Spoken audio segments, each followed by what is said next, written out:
Bienvenue sur le podcast des éditions Anacaona. Les éditions Anacaona sont une maison d'édition spécialisée dans la littérature et les essais, écrits majoritairement par des femmes, par des brésiliennes et des afrodescendantes. Dans ce podcast, nous parlerons donc de pensée décoloniale, de Brésil, de féminisme et d'antiracisme. Et j'en profiterai pour lire des extraits des livres. Bonne écoute!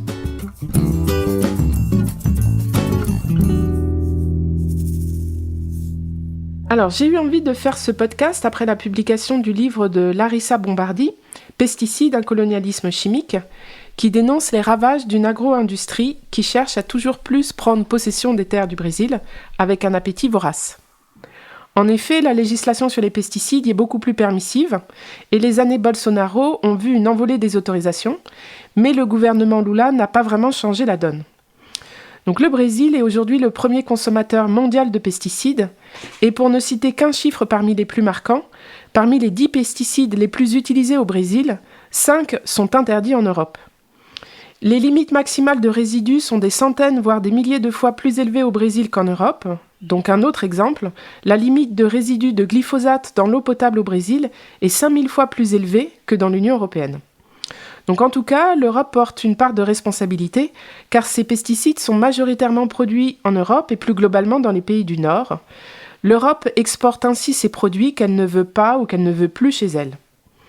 Mais quand je parlais de cette agro-industrie qui semble prendre possession de tout le Brésil, ce n'est pas tout à fait exact. Et je commencerai donc ce podcast en m'inspirant des albums d'Astérix. Tout le Brésil, non, car des villages et des campements peuplés d'irréductibles paysannes et paysans résistent encore et toujours à l'envahisseur. Il y a des îlots de résistance, qui sont minoritaires, certes, mais qui sont notamment portés par des femmes. C'est ce dont nous allons plus particulièrement parler aujourd'hui avec notre invitée, Isabelle Hillenkamp. Donc Isabelle, vous êtes directrice de recherche à l'IRD, donc vous avez fait des recherches au Mexique, en Bolivie et au Brésil, qui portaient sur l'économie solidaire et l'agroécologie depuis une approche de genre. Vous coordonnez actuellement le projet ANR Gingible, qui s'intitule « Rapport à la nature et égalité de genre, une contribution à la théorie critique à partir de pratiques et mobilisations féministes dans l'agroécologie au Brésil ». Donc votre travail cherche à renforcer les initiatives locales, mais aussi à construire une théorie critique globale. Donc je vous ai découverte par le biais du livre de Larissa Bombardi, justement, « Pesticides, un colonialisme chimique », dont vous êtes d'ailleurs une amie. Et Larissa conclut son livre en évoquant le projet Gingible et en affirmant que sans le féminisme, il n'y a pas d'agroécologie. En effet, les femmes ont un regard différent sur le territoire du fait du rôle de care, de soin, qu'on leur a historiquement attribué. Donc je pense que vous êtes d'accord avec cette affirmation, mais ça m'intéresse que vous nous expliquiez plus en détail le lien entre féminisme et agroécologie, notamment avec ce projet Gingible que vous coordonnez. Est-ce que vous pouvez nous le présenter ? Merci Paola, merci tout d'abord pour l'invitation. Donc oui, bien sûr, je suis d'accord avec cette affirmation, je dirais avec ce slogan. Sans féminisme, il n'y a pas d'agroécologie, mais en même temps, comme tout slogan, il demande à être expliqué, déconstruit peut-être, parce qu'on peut y mettre beaucoup de choses.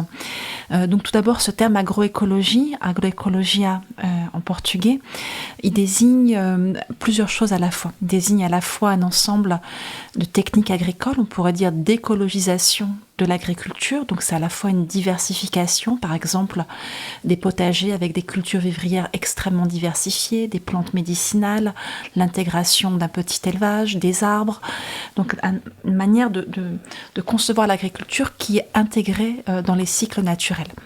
Mais l'agroécologie au Brésil, c'est aussi une économie politique, une autre manière donc de valoriser cet ensemble de produits et c'est un mouvement social. C'est un mouvement social extrêmement actif dans la contestation du modèle agricole et économique dominant et dans la revendication d'un autre modèle.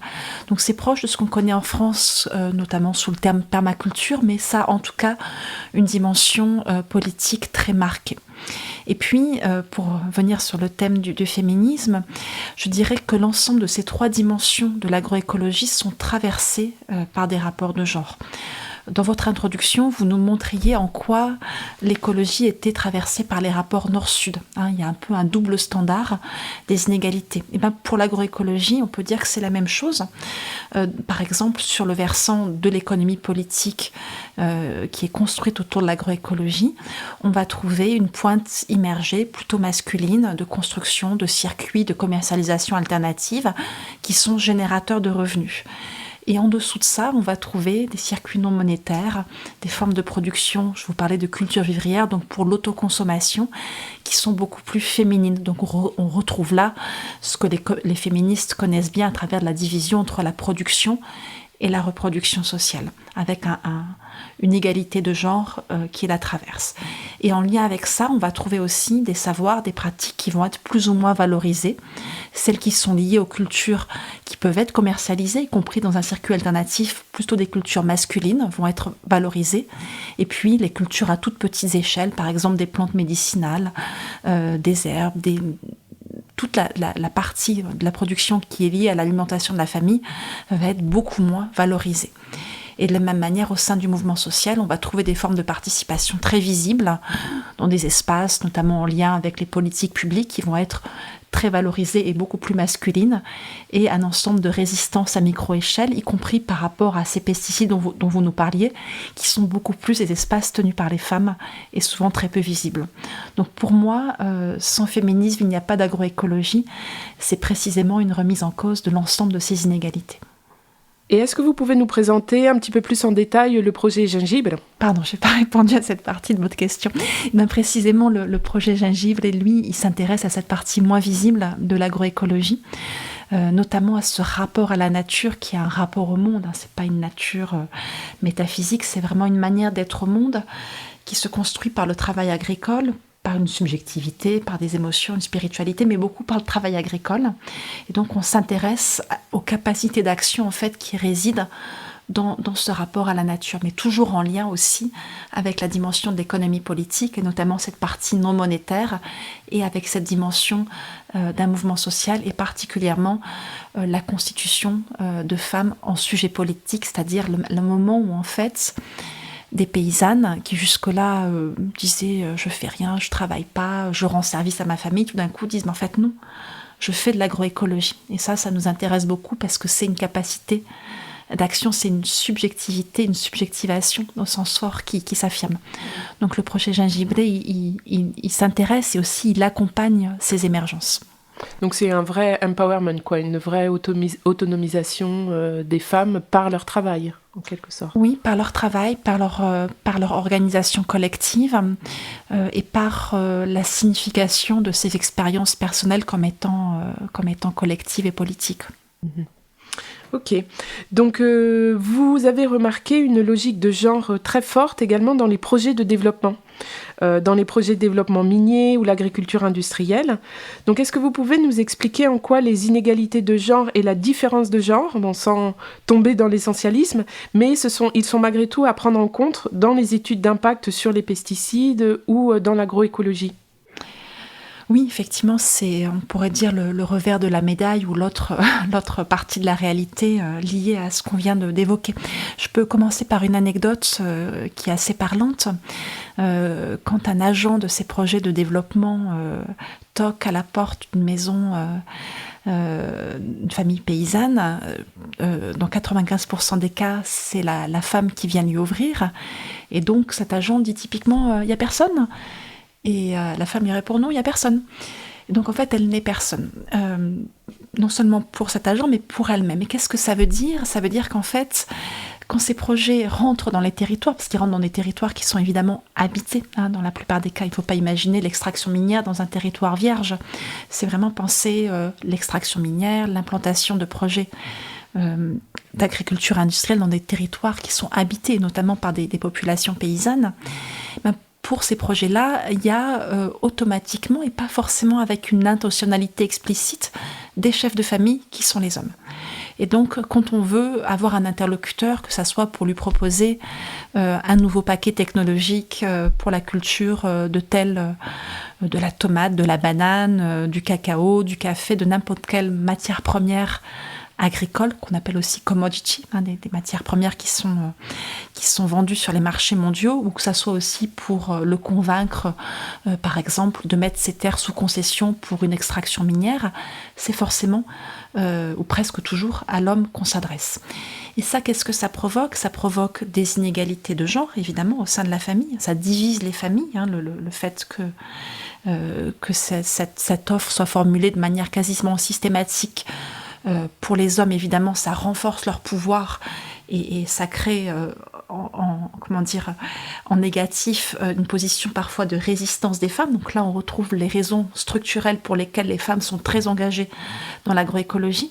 Mais ce qu'il faut bien dire par ailleurs, c'est qu'évidemment, l'homme paysan, il se trouve lui-même dans une relation très inégale par rapport aux autres hommes de ses projets, par rapport à l'intermédiaire commercial, par rapport aux entreprises. Et donc il est dans ce que la sociologie du genre a appelé une masculinité subalterne, qui est dominée aussi. Donc lui, il est vraiment à la charnière entre deux systèmes de domination.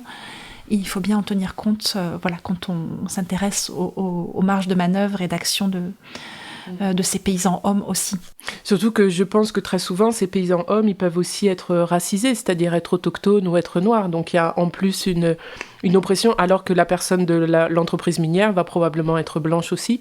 Donc il y a probablement aussi cette inégalité ou cette oppression qui rentre en ligne de compte. Tout à fait, voilà, c'est vraiment l'interaction de différents rapports sociaux, donc des rapports de race, des rapports ethniques et des rapports de classe qui jouent, en plus des rapports de genre. Donc il faut vraiment penser tout ça ensemble. Alors donc vous travaillez notamment avec des femmes quilombolas. Alors est-ce que vous pouvez expliquer leurs problèmes spécifiques et peut-être expliquer aux Français qui sont les quilombolas ? Oui, tout à fait. Quilombolas, c'est un terme qui est utilisé au Brésil pour désigner des populations qui se reconnaissent comme étant descendantes d'esclaves noirs et qui, depuis la constitution de 1988 au Brésil, la constitution dite citoyenne, donc une constitution progressiste, ont droit à des terres collectives à partir du moment où elles peuvent prouver leur présence historique et continue. Il y a un cadre assez strict sur ces terres. Donc on n'a pas trop parlé des enjeux fonciers jusqu'à présent, mais il faut bien dire qu'au Brésil, le modèle d'agriculture, pas qu'au Brésil, de manière générale, le modèle d'agriculture industrielle dont on parle est accompagné structurellement par une concentration foncière extrêmement prononcée. Pour vous donner juste un chiffre, dans le recensement agraire de 2017, les propriétés rurales de moins de 50 hectares représentent 81%, un peu plus de 81% du total, mais moins de 13% de la surface rurale productive. Donc vous voyez le niveau de concentration et l'enjeu que représente la reconnaissance de ces terres quilombolas. Ce n'est pas évidemment la seule stratégie de reconnaissance, d'accès à la terre, mais c'en est une et très importante. Après, il ne faut pas non plus idéaliser ces communautés. À l'intérieur des communautés quilombolas, il y a évidemment aussi des inégalités de genre. Et on n'a pas de données sur les inégalités de genre dans l'accès au foncier au Brésil. Et ça, c'est très significatif. C'est l'absence de données qui essaye de produire l'absence de problème. Mais ce qu'on sait, c'est que les établissements agricoles dirigés par les femmes sont en moyenne 2 fois plus petits que ceux dirigés par les hommes. Voilà. Donc de nouveau, on est sur des inégalités très imbriquées. D'accord. Et spécifiquement par rapport aux femmes quilombolas, vous, votre travail, il s'adresse spécifiquement à elles ou pas spécialement ? Il s'adresse... En fait, nous, le projet Gingiblé a été construit auprès de collectifs de femmes qui, pour la plupart d'entre eux, existaient déjà. On travaille précisément avec 6 collectifs dans 2 régions du sud-est du Brésil, qui s'appellent l'un le Vale do Ribeira, où il y a pas mal de communautés quilombolas, et l'autre, la Zona da Mata, dans l'état de Minas Gerais, où il y a évidemment aussi des communautés quilombolas, mais par ailleurs aussi des peuples indigènes qui sont aujourd'hui dans un processus de résurgence politique, notamment le peuple Puri. Donc nous, on travaille avec l'ensemble de ces sujets de l'agroécologie, parmi lesquels il y a aussi des femmes qui ne sont ni quilombolas, ni indigènes, mais qui simplement font partie de ces collectifs. Mais ce qui est certain pour nous, c'est que cette appartenance joue un rôle. Je dirais qu'elle est un facteur clé des résistances locales, dans le sens de l'affirmation d'une identité politique et d'une formation politique articulée, y compris donc sur ces enjeux d'injustice environnementale et d'injustice dans l'accès au foncier. J'ai justement écouté un podcast réalisé par Marina Yamaoka qui parle avec le soutien de l'équipe du projet Gingible. Donc je mettrai le lien dans la description du podcast.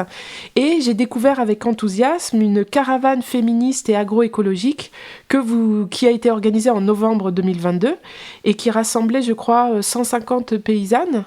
Ou c'est ça, je crois, à peu près une centaine de paysannes. Oui, effectivement. Donc, en réalité, il faut distinguer les personnes qui étaient en mouvement. On avait 2 bus, donc à peu près 70 personnes qui se déplaçaient, et dans chacune des étapes, on était reçus par des collectifs locaux de nouveau, et donc en tout ça a même impliqué plus de personnes que ça, à peu près 250 à 300 au total. Voilà, ok.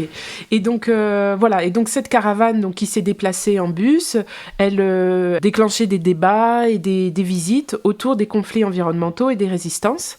Et donc je voulais savoir quelle est l'importance de ce genre d'événement pour les femmes, et est-ce que ça vous a permis de vraiment voir la puissance de l'agroécologie sur elles, et puis qu'est-ce que vous avez tiré de ces rencontres ? Oui, c'est très intéressant. Et alors, ce qu'il faut dire, c'est que les caravanes, c'est une méthodologie qu'on a reprise du mouvement agroécologique, de mouvements agraires assez connus au Brésil, comme par exemple le mouvement des Sans-Terre, et qui en fait consiste à parcourir le territoire collectivement, ensemble. Donc c'est un voyage très politique qui consiste aussi à provoquer des rencontres qui traitent d'une thématique particulière. Alors généralement, ce type de caravane n'est pas lié à un projet de recherche, c'est beaucoup plus axé sur l'éducation populaire, sur les rencontres de paysans à paysans, sur les visites des parcelles, de ces agroécosystèmes cultivés. Et nous, on s'en est ressaisi de 2 manières un peu spécifiques. Premièrement, c'était une caravane féministe, donc c'était, on peut dire, en non-mixité, on dirait ça en France. Pourquoi ?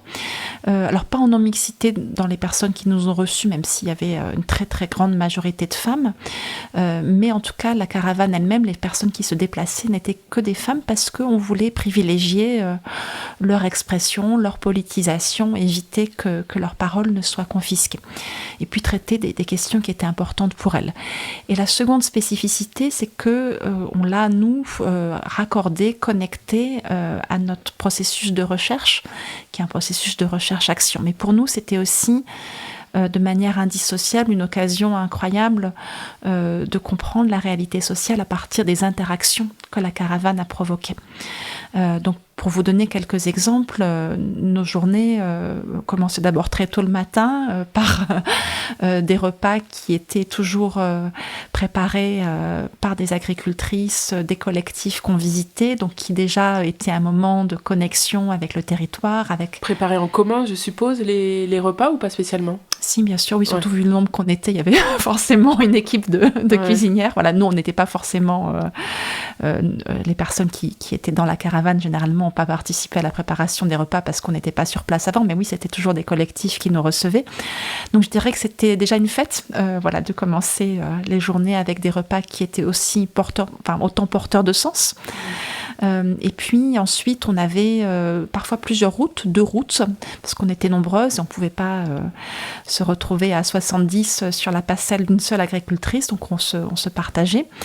Et donc on a visité à la fois des expériences d'agroforesterie, des expériences de ce qu'on appelle au Brésil mutirão, donc qui sont des formes d'organisation collective du travail agricole qui permettent de maintenir précisément certaines techniques écologiques ou agroécologiques.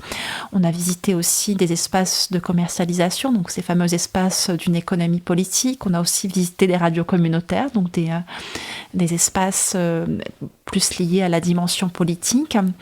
Et puis, on s'est confronté aussi avec les projets, par exemple, miniers sur ces territoires. Donc, c'est des expériences très marquantes, parfois très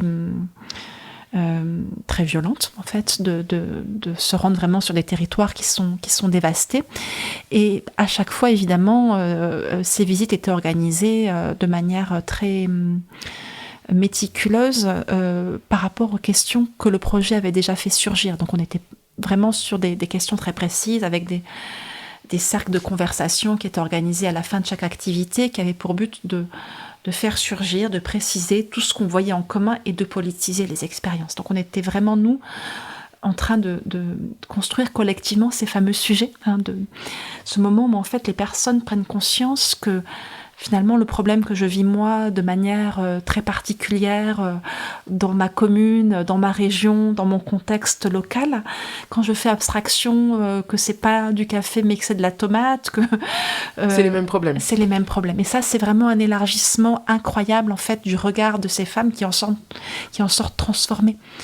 Voilà, donc c'est tout ça à la fois, ces rencontres, ces émotions, ce contact, y compris par l'alimentation, par la culture culinaire, les rencontres humaines qui sont faites, tout ce qui s'échange et qu'on est incapable de répertorier tellement il y a des choses qui s'échangent d'un coup. Les femmes qui reviennent parfois avec des racines de manioc différentes, des familles parfois qui se rencontrent, il y a eu des situations incroyables, donc c'est vraiment toute cette richesse humaine, politique, scientifique, d'éducation, pédagogique qui se produit. Donc oui, les personnes en ressortent transformées, oui. Et il y a un projet de faire ça de manière récurrente, ou c'était celle-ci et il n'y en aura pas d'autres, ou vous avez eu envie d'en refaire tous les 3 ans Alors, on en a fait 2 en 2022. Ouais. Ça a été une expérience incroyable. Ça a été aussi une somme de travail colossale pour nous. Donc là, pour l'instant, on est surtout en train d'écrire le livre parce que c'est aussi... D'accord, l'objectif, c'est pas de faire ça régulièrement. Nous, notre objectif, c'est d'entretenir, je dirais, un processus de transformation sociale. Donc c'est vrai que quand on s'engage... dans ce type de projet, je vous ai pas trop parlé du collectif qui porte ce projet, mais il n'y a pas que des académiques comme moi qui sommes une partie de l'année en France. Il y a aussi des personnes qui sont dans des organisations locales, les organisations de l'agroécologie, du féminisme, qui composent les mouvements sociaux au Brésil et qui, elles, sont engagées dans l'animation à long terme auprès de l'animation politique, très politique, voilà, de ces collectifs. Donc là, elles m'ont pas dit si elles avaient un projet de caravane, mais ce qui est sûr, c'est qu'elles ont des projets continus d'animation qui passent aussi par des rencontres, par des échanges, par un ensemble de méthodologies. Il faut bien comprendre que c'est des méthodologies, ouais.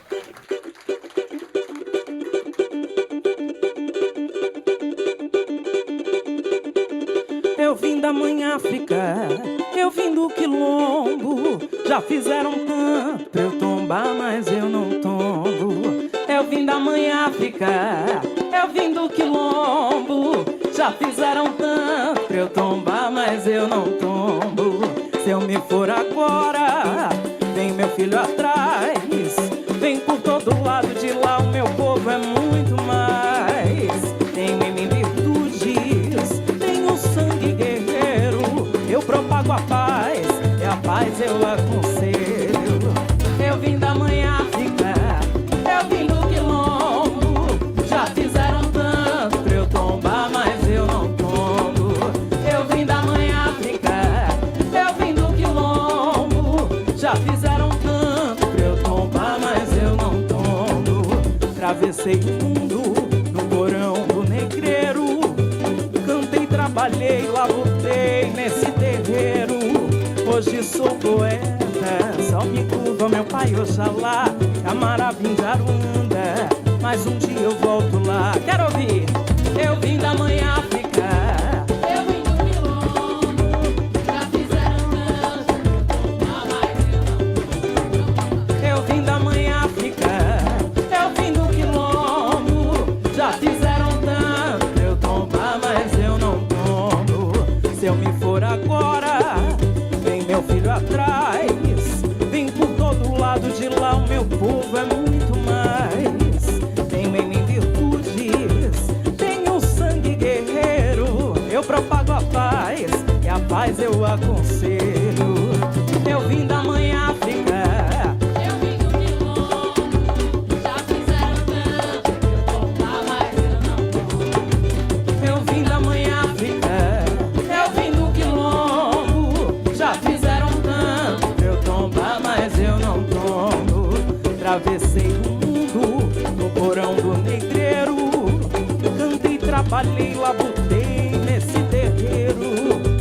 que sou poeta, só me curva meu pai Oxalá, Camara vim de Aruanda, mas um dia eu volto lá. Eu vim da mãe África, eu vim do quilombo, já fizeram tanto eu tombar, mas eu não tombo. Eu vim da mãe África, eu vim do quilombo, já fizeram tanto eu tombar, mas eu não tombo. Já fizeram tanto eu tombar, mas eu não tombo. Já fizeram tanto eu tombar, mas eu não tombo. Jacques Severina. Alors, j'aimerais maintenant vous poser quelques questions plus globales autour de l'agroécologie. Donc, au Brésil, vous avez donc été aux premières loges des ravages de l'agriculture ultra-industrielle. Est-ce qu'on peut parler aujourd'hui d'une agriculture industrielle mortifère, déconnectée du vivant, avec notamment ces fermes-usines, un terme qui est en soi quasiment un contresens, ou est-ce que ça vous paraît faire trop porter la responsabilité sur les agriculteurs et non sur les grandes entreprises agrochimiques, de négoce de commodities, de semences, etc. Alors, sur la première question, oui, certainement. C'est une agriculture qui est absolument mortifère et c'est ce que démontre de manière magistrale l'ouvrage de Larissa Bombardi, Pesticides, un colonialisme chimique, dont vous parliez en introduction. Pour de multiples raisons qu'elle détaille dans son livre, qui sont celles de la contamination des eaux, des sols, de l'air, des intoxications, des malformations, des corps. Voilà ce qu'elle appelle la violence chimique, qui est donc une violence extrêmement insidieuse et contre laquelle les personnes les plus exposées dans leur corps, qui sont de nouveau ces personnes racisées, des classes les plus basses de la société, les femmes dans certains cas, contre lesquelles on ne peut absolument pas se prémunir. Donc c'est absolument mortifère et c'est extrêmement préoccupant. Ensuite, ce qui me semble important à affirmer, et vous le suggérez dans votre question, c'est que c'est vraiment un ensemble de relations économiques qui produit ce modèle. Donc le Mexique, comme le Brésil, illustre en fait la position de pays de la région d'Amérique latine depuis plus de 20 ans, depuis le début des années 2000, de ce que les spécialistes de la région appelaient une reprimarisation de leur économie, c'est-à-dire le retour d'une très grande part du secteur primaire, agricole, minier, aussi des bioénergies dans leurs produits intérieurs bruts. Et pourquoi ? Non seulement dans leur produits intérieurs bruts, mais dans leurs exportations. Donc ça veut dire que les exportations agricoles, le soja, le maïs, la viande de bœuf, le poulet dans le cas du Brésil, la bière, la tequila, la tomate, l'avocat, le piment, le citron vert, je ne les sais pas par cœur tous, mais voilà, dans le cas du Mexique, ont de nouveau une part extrêmement importante dans les exportations. Comme au temps des colonies, un petit peu. On revient au bon vieux temps. On revient en arrière, alors que précisément le Mexique et le Brésil, tous les deux sont des pays qui avaient connu une industrialisation dès la seconde moitié dès la seconde moitié du XXe siècle. Et pourquoi ça ? Parce qu'en fait, ces exportations de matières premières permettent de rétablir un équilibre de la balance des paiements. Donc il faut vraiment voir la dimension macroéconomique en fait derrière ce que nous on observe sur le terrain d'une intensification de ces projets de développement agricole et minier. Et il faut le voir aussi à l'échelle globale, en pensant que nos pays, la France, l'Union européenne, les États-Unis en particulier dans le cas du Mexique, sont les principaux clients, la Chine aussi, sont des clients extrêmement importants de ces produits-là.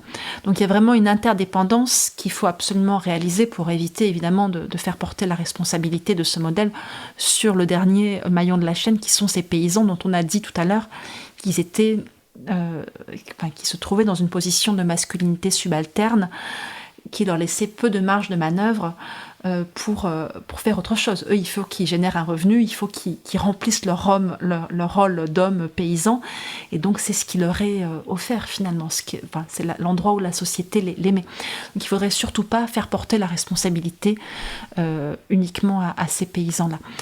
Mais il n'en demeure pas moins que ce modèle est extrêmement mortifère. Oui, et puis il me semble quand même que ce que montre Larissa, c'est que certes, ces petits paysans, ils sont complètement pris en étau par cette agro-industrie, mais il y a quand même une élite foncière et une oligarchie qui est complètement complice et qui, eux, gagnent des sommes fantastiques.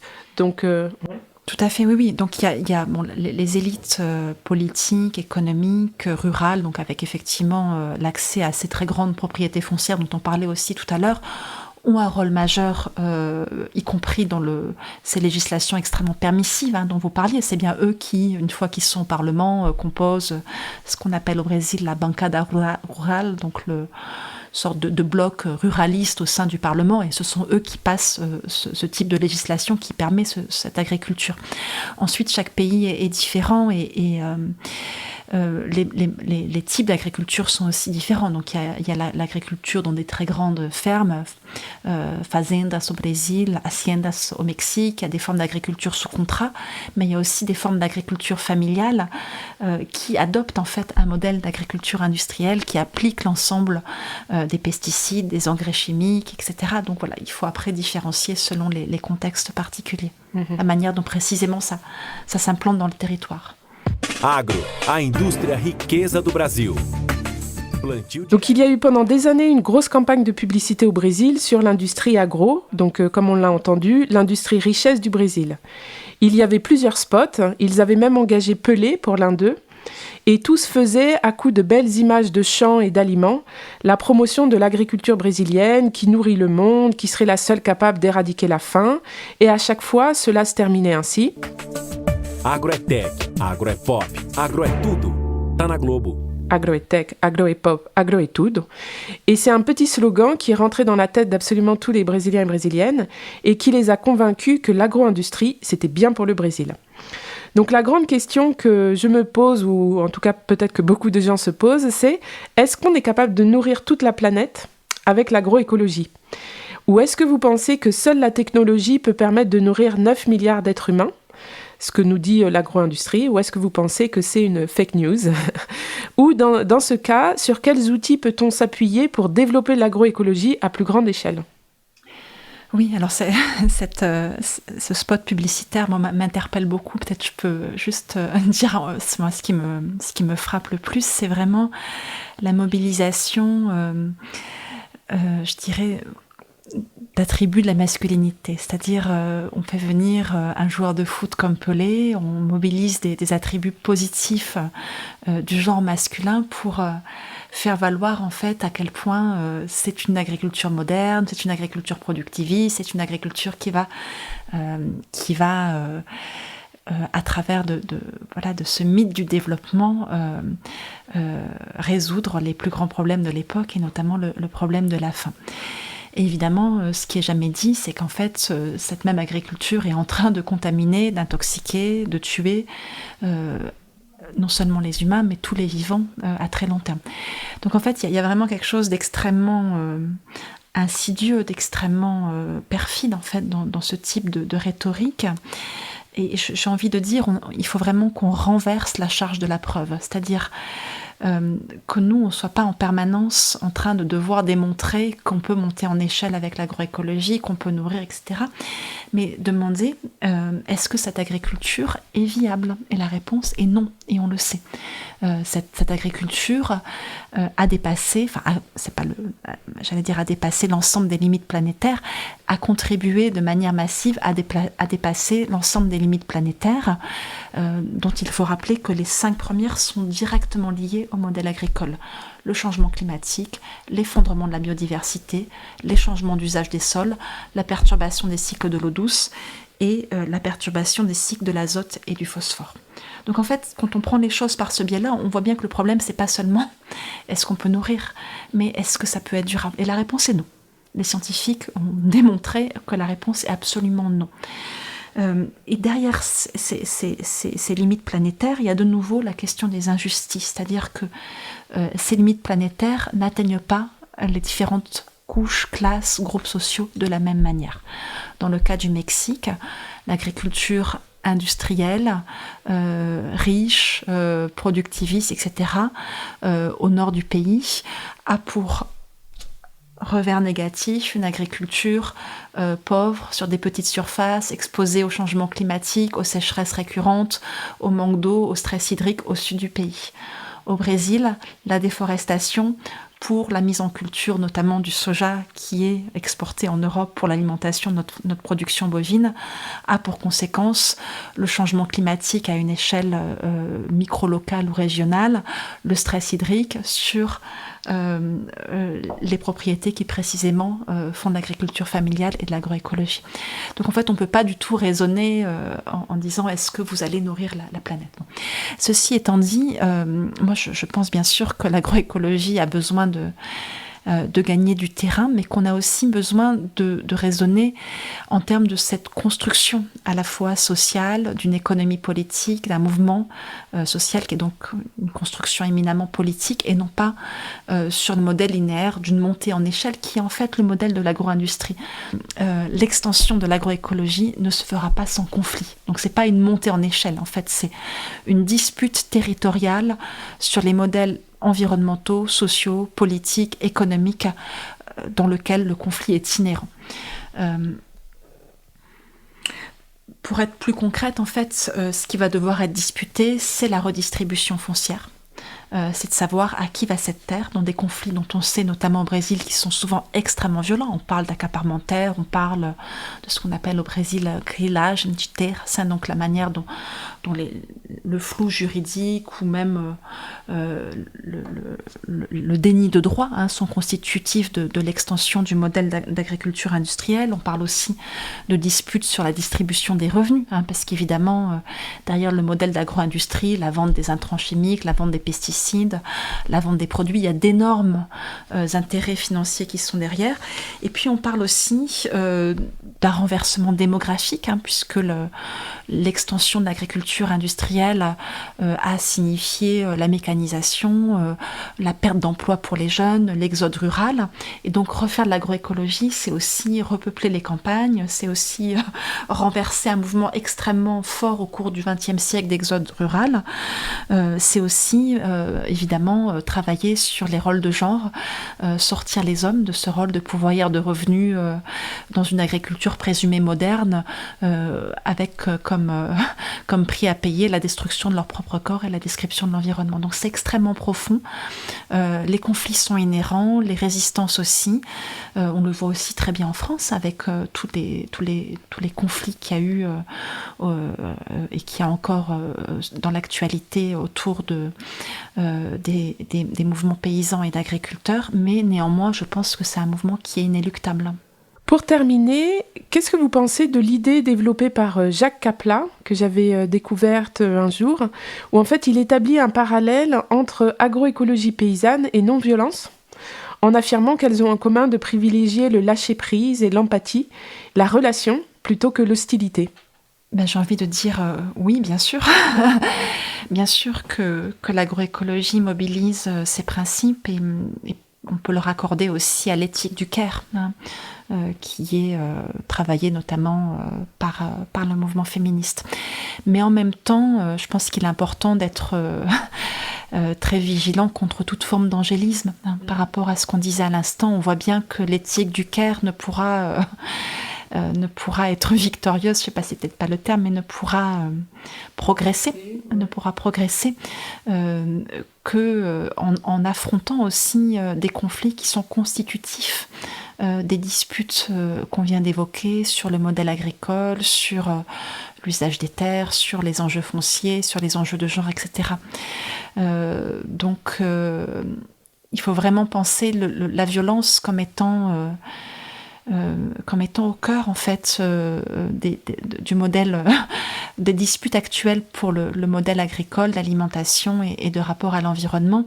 Et donc l'éthique du Caire est absolument fondamentale et on en a tous besoin dans les espaces où, pourrait-on dire, on se ressource. On a besoin de ces bulles, on a besoin de faire partie de collectifs, d'espaces physiques aussi, de se reconnecter avec des endroits où ces relations sont déjà mises en place, mais pour pouvoir ensuite affronter les conflits qui se présentent et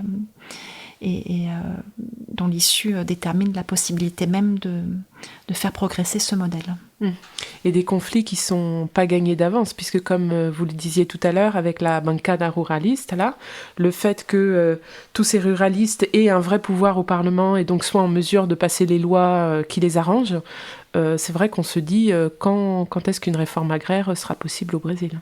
Oui, le rapport de force est extrêmement déséquilibré, que ça soit au sein du Parlement brésilien, y compris sous le gouvernement actuel de Lula, mais aussi à d'autres niveaux, dont les rapports Nord-Sud notamment. Là, on voit bien à quel point l'Union européenne, et notamment à travers des accords du Mercosur, joue un rôle complexe et loin d'être en permanence honnête sur le rapport à l'environnement dans une dimension Nord-Sud. Bon, je vous remercie beaucoup pour cette conversation. Et puis, je mettrai tous les liens dans le descriptif du podcast, le lien vers le projet Gingible, le lien vers le livre de Larissa. Et merci beaucoup d'être venue. Merci beaucoup, Paola, pour l'invitation et pour votre travail.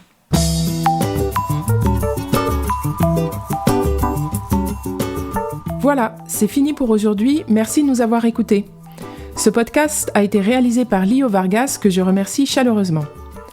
Vous pouvez trouver nos livres en librairie et sur anacaona.fr pour vous approvisionner à la source en direct de la productrice. N'hésitez pas à aller sur le site, tous les livres ont les premières pages en lecture libre, ça vous permettra de vous faire une idée. Sur le site, vous avez également la possibilité de vous inscrire à notre infolettre. Pas de panique, j'en envoie pas beaucoup, juste pour les nouveautés et les rencontres. Car nous essayons autant que possible de faire venir nos auteurs, nos autrices du Brésil, ce qui est toujours l'occasion de rencontres super enrichissantes. Vous pouvez d'ailleurs en retrouver certaines en vidéo, là encore sur le site. Bref, que ce soit par l'intermédiaire du podcast, des livres ou de nos rencontres, je vous dis à bientôt. Un abraço.